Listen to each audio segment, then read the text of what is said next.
This episode of Marijuana Today Daily is brought to you by our friends over at Ease, California's top one-stop website for legal marijuana delivery. Ease is where you want to order your legal cannabis delivery through because they're such sticklers for following all of California's state cannabis laws. They do that because it's smart business, but it also ensures that the products sold through ease.com are top quality and are as tested and regulated as they need to be. Rules and regulations are great when they're there to protect your health and safety. Don't trust your legal cannabis dollars to anyone but the best, most in-compliant company. In California, that's an easy choice. You just open up ease.com, which is spelled E-A-Z-E. And don't forget, Ease has also published a ton of interesting and valuable bits of industry insight and analysis over at ease.com/blog. Big thanks to our friends at Ease for all the support. Good morning, Marijuana Nation. It's Wednesday, March 21st, 2018, and you're tuned in to episode 451 of Marijuana Today Daily. I'm your host, Shay Gunther, and I'll be walking you through today's marijuana news and headlines. As always, we have a full and busy day of cannabis news in our hands, so let's jump right into it. Our top story today starts us off in Illinois, where voters in Cook County, the state's largest, approved by a wide margin a non-binding ballot measure asking if the state should legalize adult use marijuana. The ballot measure asks voters if they wanted adults 21 years of age and older to have the right to purchase taxed and regulated legal cannabis. Although the results are non-binding, the fact that 68% of voters say they wanted to see their state embrace legal cannabis will definitely catch the attention of state lawmakers, who generally are in favor, more than anything else, of keeping their jobs. Tom's piece on this one over at Forbes is a good one and includes details about a couple of other races held in the state yesterday that had marijuana swirling around as an issue. As always, we have all the news we cover linked to on our website at mjtodaydaily.com and on our Twitter account at mjtodaydaily. Criticisms are flying in Canada's legal marijuana industry just days after Health Canada released guidelines for how legal cannabis products will be packaged once their adult use system is implemented later this year. The strict regulations require large yellow warning signs on plain packaging that cannot use any kind of graphics and that can only have sparse monotone typography. Company logos will be small and restricted to one color. Marijuana Business Daily is a good story up on this with lots of detailed feedback from Canadian industry players on why the restrictions are overly harsh and not actually based on any kind of sound scientific principles. You can also check out images showing just how bad Canadian cannabis products are going to look, this side shy of a rule change. Our final top story this fine Wednesday is the news that Maryland now has more than 30 medical marijuana dispensaries up and running. There are a total of 102 licensed shops to be open in the state, with the rest still working to finalize licensing and other opening day details. Maryland dispensaries have been open for about a month now, and even though the program continues to be roiled by issues with licensing and racial diversity, it's great to hear that shops are opening up and patients are getting access to medicine. The state has around 17,000 registered patients who can get recommendations from a number of healthcare professionals, including doctors, nurses, midwives, and even dentists. Those are our top stories for today. It's time for Marijuana Today Daily Headlines Blitz. Before we blitz it in headlines, let's quickly thank our sponsor, Ease, California's top one-stop website for legal marijuana delivery. Ease is the place to turn to when you need fully state legal California marijuana delivery, but they're also a really good source of useful industry insight and analysis. One of their recent pieces up on ease.com/blog looks at how California taxes legal cannabis and the various hoops patients have to jump through to become registered with the state. They also have their most excellent 2017 State of Cannabis Data Report, which pulls out all kinds of wisdom, knowledge, and information from their properly aggregated and anonymized sales data stream, which saw an order placed in 2017 on average of once every 10 seconds or so.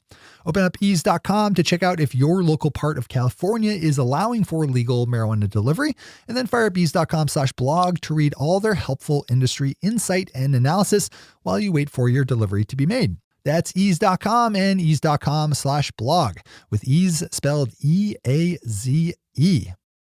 All right, time for the blitz.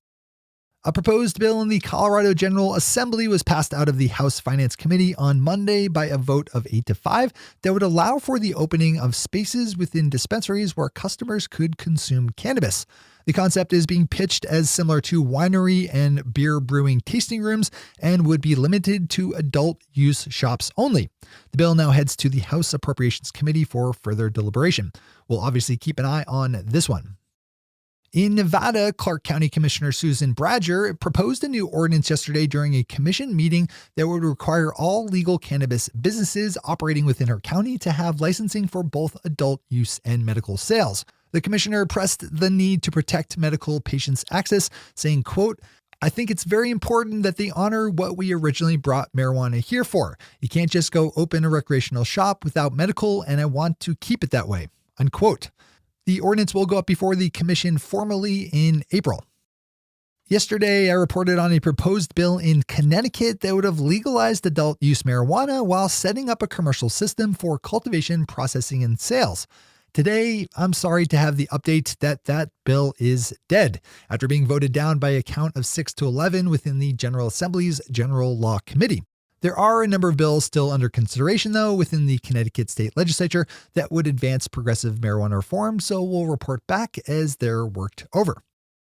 My buddy Chris Crane, who in full disclosure is a regular and host on our weekly show Marijuana Today, wrote a great guest piece on Forbes pointing out the need for legal marijuana businesses to be given money on a regular basis to activist groups like Students for Sensible Drug Policy, Americans for Safe Access, and the Marijuana Policy Project. This is one of those articles that you just need to read, but in short, we have a legal cannabis industry today because activists have been working for decades to change things for the better. Today's cannabis entrepreneurs stand on the shoulders of activists who started this fight when the vast majority of Americans thought marijuana was the demon weed. And the fight is far from over. That's why if you make money in the legal marijuana industry, you need to be donating to activist groups so they can finish the job. The cool thing about that is that one of the offshoot benefits of progressive cannabis policy reform is the opening up of new legal markets. So whatever your motivations are, whether it's the drive to make the world a better place or to just fill up your own bank account, you should be given money to cannabis activists. You can find Students for Sensible Drug Policy at ssdp.org, the Marijuana Policy Project at mpp.org, and Americans for Safe Access at safeaccessnow.org. Jumping over the pond to the United Kingdom, Sir Patrick Stewart has come out in support of a 6-year-old boy and his family fighting for access to medical marijuana that would help ease the seizure disorder he lives with.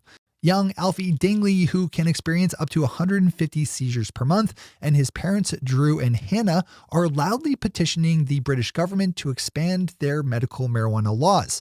Sir Patrick Stewart, who in the past has admitted to using medical marijuana to treat pain in his hands, recently met with the Dingley family, who delivered to the government yesterday a 380,000 signature petition in support of their campaign.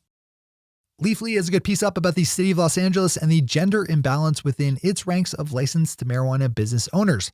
As of mid-March, there were 143 cannabis business licenses issued by the city, but only 16 of those, or 11%, went to businesses with female owners. This is another good one to open up for the full read. And finally for today, Marijuana Business Daily is an article rounding up some of the latest developments in the realms of states you wouldn't think of being cannabis friendly, making small baby steps towards legalization. Our industry really is constructed on a mountain of small incremental changes, so it's nice to see all in one place the current micro advances happening in states like Iowa, Alabama, and Utah. Those are the headlines and news for the day.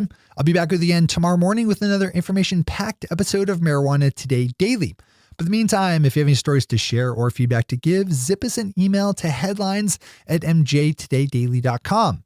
And while you're cooking around the interwebs, swing over to our Twitter account at mjtodaydaily and visit our website at mjtodaydaily.com to find links to all the news we cover. Thanks to our sponsor, Ease, and to all of our awesome Patreon listeners for the support that makes this show possible. To join the illustrious ranks of the Patreon listeners yourself, swing on over to our website, mjtodaydaily.com, and click on that big blue button at the top of the page that says, Become a Patron. I'm your host, Shay Gunther. Thanks for tuning in and starting your day with Marijuana Today.